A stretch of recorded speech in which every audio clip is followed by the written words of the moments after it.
Welcome back to the channel. This is a More Better SN coming at you with another budget magic deck. This is an Aristocrats deck in Modern. As you can see up here, TCG Player rates it at $67. You can build it for a lot cheaper with other websites, but this deck is powerful. It's coming at you with a lot of different things, a lot of different win conditions. So let's get into it and I'll show you how the deck works. So the whole main point of an aristocrat deck is to sacrifice your own creatures or their creatures and ping them for damage and gain life off of those pings with the different engines that we have for this. Let me show you what we have to start those engines and the payoffs and the creatures that we're going to sacrifice. So one of the best in the entire game is Blood Artist. It is a 2-mana 0/1. We're not going to be killing anybody with this guy just because he's an 0/1, but whenever this creature or another creature, whether it's theirs or yours, dies, the opponent loses 1 life, you gain 1 life. So this is going to be a trend with all of the different creatures we have in this deck. They all are going to do this, but this is one that does it if a creature on either side dies. We have another creature that's just the same, but it also has another little caveat. We have the Elias Ilkor. It's a 2-mana 2/2 with Death Touch, which is going to be nice to have that Death Touch in there to block some big creatures. You'll sacrifice this in a second to block like a Shieldred or anything that Death Touch could kill. This says, whenever another creature enters the battlefield under your control, you gain 1 life. So that's another little nice added bonus to keep you alive, a lot of survivability. But then when another creature your opponent dies, controls, each opponent loses 1 life. So it's kind of like Blood Artist, but a little different, where new creatures coming in, gaining life. Whenever their creatures die, you lose a life, whereas Blood Artist, it both happens at the same time. Another creature just like that is going to be Cruel Celebrant.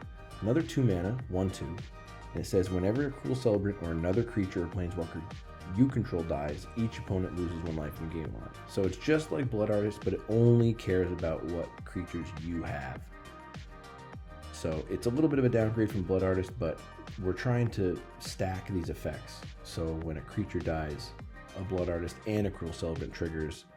Now they're losing 2 life and you're gaining 2 life. So it's going to be a 4 life swing. Now, to go along with that, we have Teysa Karlov. It's a 4-mana 2/4. And if a creature dying causes a triggered ability of a permanent you control to trigger, that ability triggers an additional time. So basically, all these other creatures on the battlefield that have triggered abilities for creatures dying, which is pretty much every single creature in our deck, it's going to do it double. So 2 Blood Artists out there, a creature dies, the opponent's losing 4 life, you're gaining 4 life, which is huge. Getting one of these out there definitely helps. Also, the little added bonus in that, if that wasn't enough, is that creature tokens you control have Vigilance and Lifelink.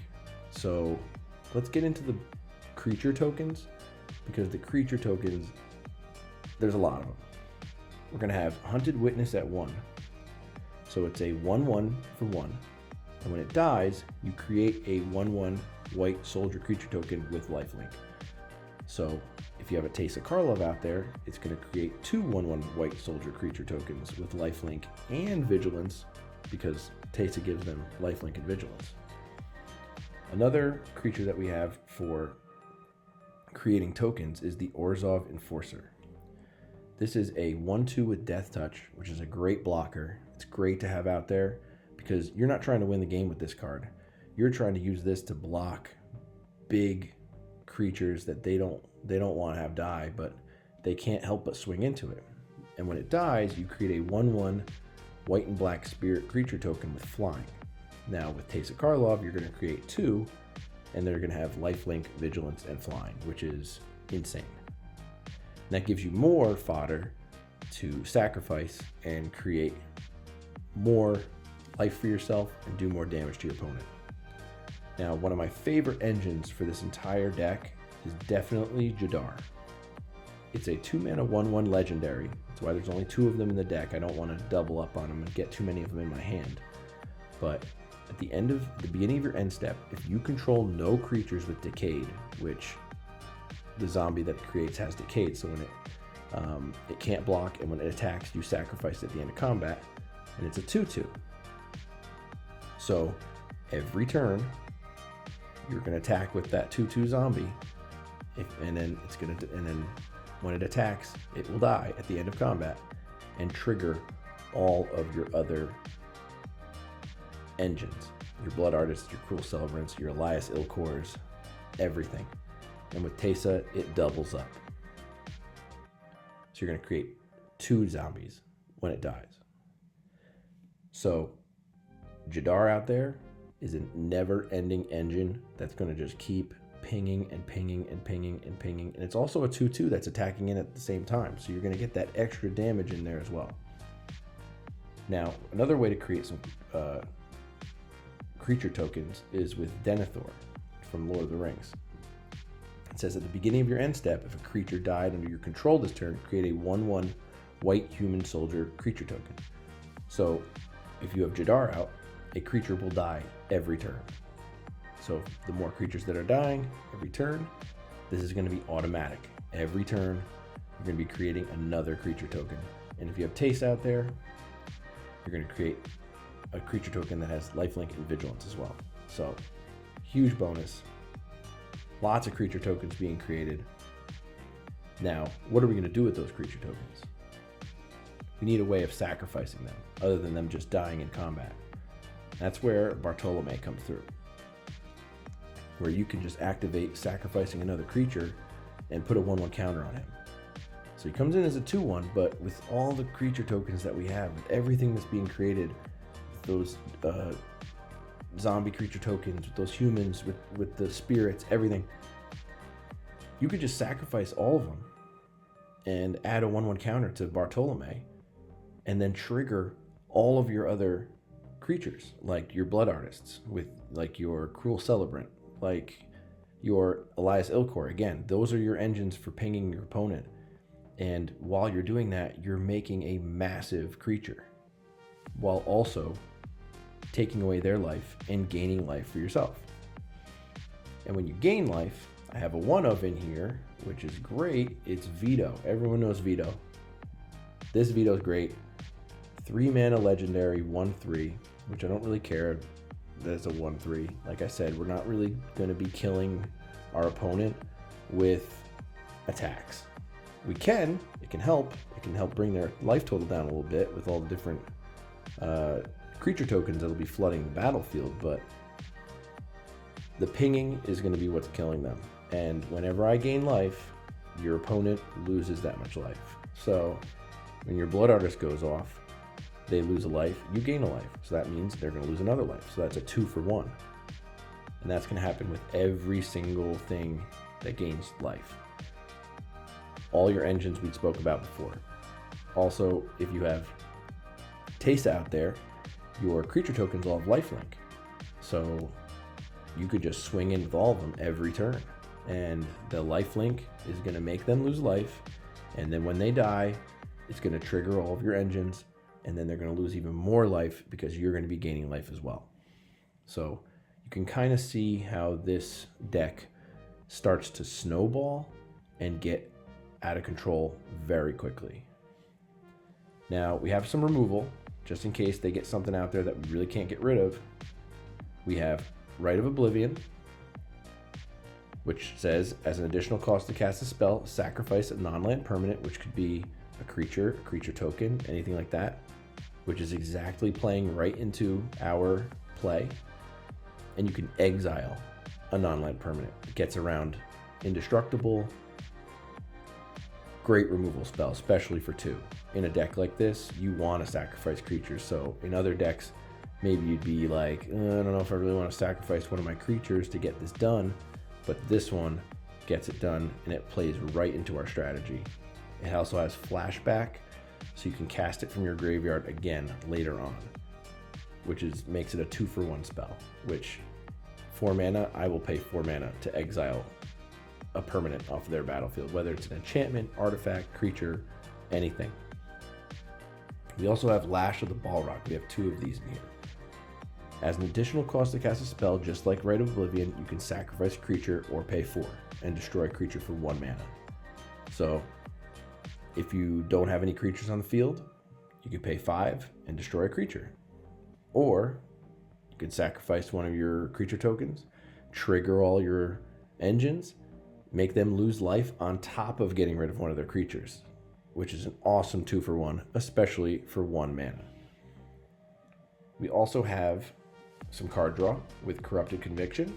There's a lot of different cards that do the same thing as this with different names that they've reprinted. I just chose this one because it's one of the ones that I had already. So this is a 1 mana as an additional cost, sacrifice creature, again, playing into our strategy, and you draw 2 cards, which is phenomenal. This is a really great card draw spell. It triggers all our engines, draws us some cards. We can get some more stuff out there on the battlefield. Everything in our deck is pretty cheap, and it's a great draw spell for a deck like this. And last but not least, we have our board wipes. So we have Kaya's Wrath, plays into our Orzhov, 2 white, 2 black, destroy all creatures. You gain life equal to the number of creatures you controlled that were destroyed this way. So you have 6 creature tokens on your side, you're going to gain 6 life, and you're going to destroy everything on the board. Now, one of the things that you may not know, you're thinking, oh, well, why would you want to destroy everything on the battlefield? If you have your Cruel Celebrant, your Ilkor, your Blood Artist on the battlefield, those death triggers when you destroy all creatures still happen, even if the Blood Artist dies. So the board wipe is one of your game-ending plays. You're going to wipe the board. They may go wide if they're wide, or you're wide, and you're killing 5 creatures on your side and 5 creatures on their side. That's 10 triggers for each of your engines. 10 damage per creature that you have out there that has that ability, which we have 10 of in the deck. So again, the game-ending play is wiping the board. I've done it many times where I wiped the board. I had Teysa, a Cruel Celebrant, and a Blood Artist on the battlefield, which doubles all their triggers. So I gained 3 life for killing my 3 creatures, and then the other side of the board, he had like 5 creatures. So I'm just absolutely destroying them at this point. And then to go along with that, we also have another way of wiping the board, and it's Massacre Girl. This is the original Massacre Girl. They came out with a new one. I still like this one. It's a 5 mana spell, so it's definitely on your top end. This one I have 2. Also, it's legendary, and it's a 4/4 with Menace. So even afterwards, what it's going to do is it's going to enter the battlefield, and each other creature gets -1/-1 until end of turn. And then if a creature died, then everything gets another -1/-1 until something doesn't die. So if you have something on the battlefield with 1 toughness, and then 2, and then 3, and then 4, this is going to go off 4 times. It's going to kill pretty much every creature on the battlefield. That's why she's called Massacre Girl, because it's going to be a massacre, it's going to get bloody, and it's going to win you the game. And then after it's all said and done, she's the last one standing, and now you got a 4/4 with Menace out there. And then you can refill your hand and get the battlefield back going if this didn't finish it off. And it's a great top-end, game-winning board wipe, just like the Kaya's Wrath. Let's get into the mana base. We're going with 22 lands. Got some swamps, got some plains. I have 8 dual lands. I have the Scoured Barrens, which gains us a life when it enters the battlefield, adds some survivability. And if we have a veto, they're going to lose a life as well. So it's going to ping them just for putting a land into play. We have the Isolated Chapel, which is a great land if you're running a bunch of basics in a dual land or a 2-colored deck, because you just need to control one of those. and then this comes in untapped, and it's untapped dual land. These check lands are my favorite go-to in any 2-color deck that I build. I love these lands. I wish they were standard legal or anything like that, but you know, I'm playing kitchen table Magic. You know, I do like to put my decks into some kind of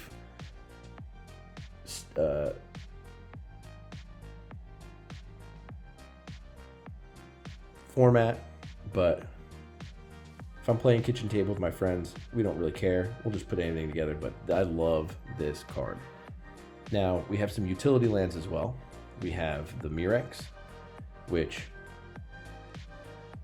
if all of our creatures are dead, we got nothing going on, our hand is empty, we can just pay 3 and tap this, and we created a Phyrexian Might, and then we can just start either sacrificing it or attacking it and letting it die, anything like that. It's just going to create more tokens on the battlefield, which is exactly what we want.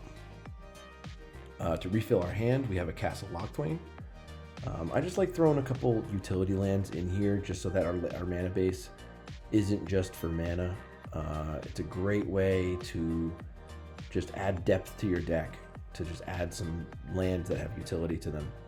This one lets you draw a card, and then you lose life equal to the number of cards in your hand, but if you're empty-handed towards the end of the game, or if they have a discard deck, you can just pay 3, draw a card, and lose 1 life, and you're good to go. And I will definitely pay 1 life for a card. That is for sure.